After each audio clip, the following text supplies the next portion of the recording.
रूप में काम करते हैं ऐसे बंधुओं से बात करता हूं, क्योंकि आज मैं जो राशन डिपो धारक, जिनको पीडीएस की दुकानें कहते हैं, ऐसे राशन डिपो धारकों से बात कर रहा हूं। और सरकार की जो सस्ते राशन देने की योजना है, उसको राशन पहुंचाने का काम आप करते हैं। जिनको राशन पहुंचाया जाता है, जो गरीब लोग हैं, ऐसी संख्या लगभग 32 लाख के आसपास है, जो कि हमारे हरियाणा प्रदेश की कुल मिलाकर के लगभग 45% ये जनसंख्या हिस्सा बनती है। अब आप एक सेवा के नाते से इधर सरकार से जुड़े हैं और उधर सरकारी योजना के जो लाभार्थी हैं उनके साथ आप जुड़े हैं, सरकार की योजना का सीधा लाभ उन तक पहुंचाते हैं। एक प्रकार का आप अपना व्यवसाय भी करते हैं और एक सेवा का काम भी उनके साथ मिलकर के करते हैं। तो एक बहुत बड़ा काम है। इसलिए आपसे बात करके आज मैं जरूर इस बात की जानकारी बाद में लेना चाहूंगा कि कहीं आपके कार्य करने में कोई कठिनाई आ रही है, अथवा जो लाभार्थी हैं, जो राशन प्राप्त करते हैं, ऐसे लोगों को कठिनाई आ रही हो, तो आप सीधा अगर हमको जानकारी देंगे तो निश्चित रूप से इन समस्याओं को भी हम दूर करेंगे। मित्रों, जैसा प्रधानमंत्री जी नरेंद्र मोदी जी ने देश भर में अंत्योदय अभियान चलाया है, और उस अंत्योदय अभियान के अंतर्गत हर गरीब व्यक्ति की पेट की भूख मिटाना, ये उसका उद्देश्य है। और उसी उद्देश्य के माध्यम से एक प्रकार से योजनाएं चलाई गई। और मैं यदि कोविड-19 जो महामारी फैली थी, उस समय की अगर चर्चा करता हूं, तो दरिद्र नारायण को जो भी सहायता दी आपके माध्यम से दी गई, बहुत बड़ा काम प्रधानमंत्री गरीब कल्याण अन्न योजना के माध्यम से वो किया गया। और सब लोगों ने उस समय आपकी भी सराहना की, मोदी जी की भी सराहना की, सरकार की भी सराहना की। अब ये काम हम लोग जो कर रहे हैं, ये आज से नहीं है, ये आजादी के समय से चल रहा है। और आजादी के समय जैसी इसकी जरूरत हुई थी, उस समय शुरू किया गया था।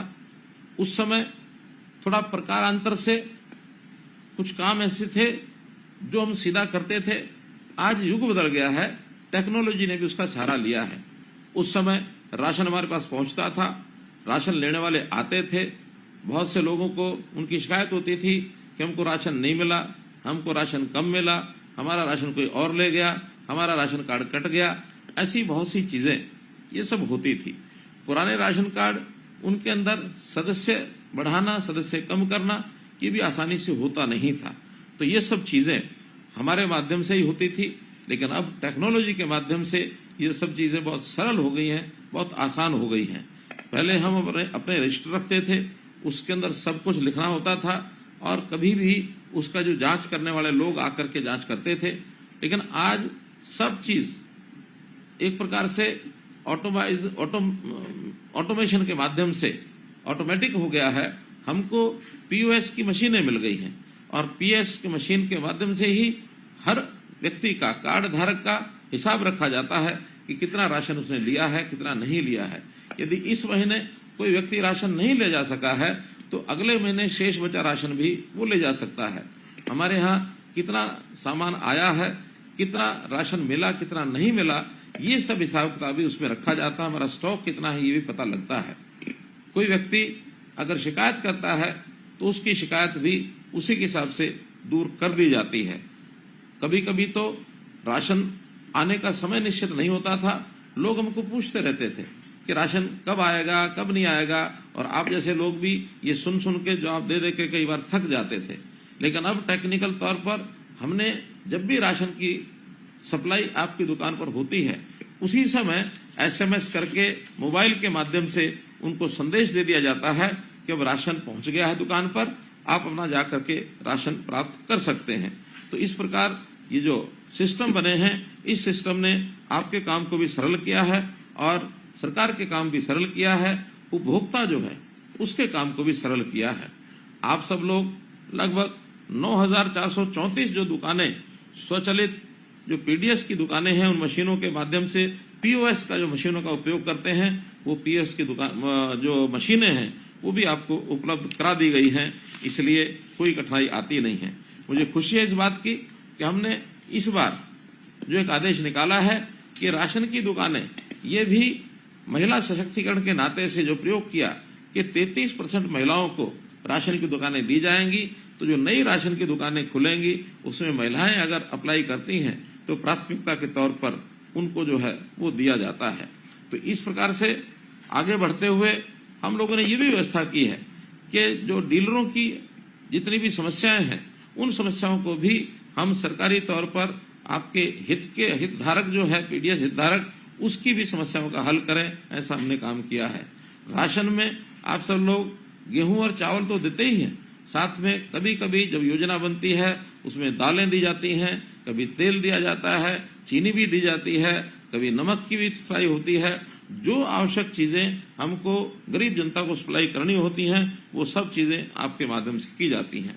प्रधानमंत्री जी ने बहुत अच्छा एक और काम जो किया कि कभी कभी कोई परिवार अपने स्थान को छोड़कर दूसरे स्थान पर जाता था तो उसको राशन कार्ड भी बदलवाना पड़ता था। एक दुकान से दूसरी दुकान पर ले जाने के लिए उसको बहुत मशक्कत करनी पड़ती थी। लेकिन पूरे देश भर में प्रधानमंत्री जी की योजना अनुसार एक राष्ट्र एक राशन कार्ड इस योजना को चलाया ताकि कोई व्यक्ति राशन कार्ड कहीं भी किसी भी दुकान पर ले जाकर के राशन लेना चाहता है तो वो ले जाकर अपना राशन ले सकता है, किसी को भी कठिनाई नहीं आती है। और मैं विश्वास करता हूं कि आपने भी किसी भी व्यक्ति को चाहे कहीं और प्रदेश का या किसी और स्थान का आपके पास आया होगा, निश्चित रूप से आपने उनको राशन दिया होगा। इसमें कोई कमी ना आने दें। हर किसी को खाने का अधिकार उसको मिला हुआ है तो उसको राशन का प्राप्त करने का भी अधिकार है। हमारे पास उसका नाम दर्ज है अथवा नहीं है, लेकिन कोई व्यक्ति राशन कार्ड लेके आया है तो उस राशन कार्ड के हिसाब से उसको जो सामान उसका देना है ये जरूर हम ध्यान रखेंगे। एक बात कभी ऐसी भी ध्यान में आती है कि आपके जो राशन यानी लेने वाले लोग हैं, जो भी हितधारक हैं, आपको सब पता होता है कौन व्यक्ति कैसा है। हमारी योजना गरीब व्यक्ति के लिए है क्योंकि सरकार के ऊपर साधनों का, सरकार के पास जो संसाधन है उसके ऊपर अधिकार अगर है तो गरीब व्यक्ति का है। यदि आपको लगता है कि कोई गरीब व्यक्ति छूट गया है, हमारे दायरे से बाहर रह गया है, तो उसके नाम को निश्चित रूप से आप हमारे तक पहुंचाएं ताकि तुरंत उसका जो है राशन कार्ड बनाया जा सके। हाँ, एक दूसरा भी विषय कभी कभी होता है कि व्यक्ति गरीब तो नहीं है लेकिन किन्हीं कारणों से उसने अपना राशन कार्ड बनवा लिया। वो अगर राशन लेकर के जाते हैं तो निसंकोच आप वो भी बताइए, हम उस व्यक्ति को भी समझाएंगे, उसकी जानकारी भी लेंगे, उसके जो आय होती है उस आय के भी हम उसके तथ्य जांचेंगे। तो उनको कहेंगे कि एक गरीब आदमी का अधिकार किसी मध्यम वर्ग के या किसी ऊंचे आय वर्ग के व्यक्ति को उसको नहीं लेना चाहिए। हमने तो अपनी ओर से एक बहुत बड़ी सुविधा की है। देश भर में आज जो बीपीएल है उसकी आय सीमा 1,20,000 रुपया वार्षिक है। हमने उसको बढ़ा करके पहले से ही 1,80,000 रुपया वार्षिक कर दी है। तो इस नाते से भी बड़ी संख्या में राशन कार्ड हमने पिछले दिनों बनाए। लगभग 12.5 लाख राशन कार्ड जनवरी 2023 में एक क्लिक के ऊपर हमने बनाए थे। इसलिए अब ये कोई शिकायत नहीं कर सकता कि मेरी कम है फिर भी मेरा राशन कार्ड नहीं है। हमने अपनी ओर से पूरा प्रयत्न किया है। फिर भी आपके माध्यम से यदि हमको जानकारी मिलेगी तो निश्चित रूप से इसका भी हम हल निकालेंगे और हम उनको राशन देने की व्यवस्था ये सारी पूरी करेंगे, आपके माध्यम से करेंगे। मुझे ये भी ध्यान है कि आपके राशन की दुकान के कारण से हो सकता है आपका व्यवसाय उतना ज्यादा न चल पाता हो, आपको अतिरिक्त आय कैसी हो इसकी भी समय समय पर हम चिंता करते हैं। आपकी जो नई योजनाएं हैं उन योजनाओं के ऊपर भी आपको सुझाव देंगे, उसके ऊपर हम काम करेंगे। आप उसके अतिरिक्त कोई ना कोई और अपना काम कर ही रहे होंगे, अन्यथा राशन की दुकान के साथ साथ अन्य कोई काम भी करें। इसलिए आपकी खुशहाली उसमें मैं समाज की खुशहाली देखता हूं। आप खुशहाल बने और आपका व्यवहार निश्चित रूप से सरकार की योजनाओं को भी प्रभावित करता है, क्योंकि भले आप सरकारी राशन की दुकान का काम करते हैं लेकिन लोगों के मन में ये सरकारी राशन की बजाय दुकान को ही सरकारी कह दिया जाता है कि ये सरकारी दुकान का राशन है। तो सरकारी राशन का दुकान होना एक बात है, राशन का सरकारी दुकान में होना ये दूसरी बात है। जो लोगों को लगता है कि आपकी दुकान सरकारी दुकान है तो जो आपकी छवि है वो सरकार की छवि बनेगी। इसलिए निश्चित रूप से आप कभी भी ऐसा कोई काम न करें जिससे सरकार की छवि पर भी फर्क पड़े या आपकी छवि पर फर्क पड़े। शुद्ध सात्विक काम करना यही आपके लिए एक प्रकार से अपेक्षित है। और मैं आपको आपके इस आत्मविश्वास को, यानी जो समाज में भी आप आत्मविश्वास भरते हैं, उस योजना को भी मैं उस काम को भी आपकी सराहना करता हूं और आपका धन्यवाद करता हूं कि आप गरीब आदमियों की सेवा करते हैं। आपको विश्वास दिलाता हूं आप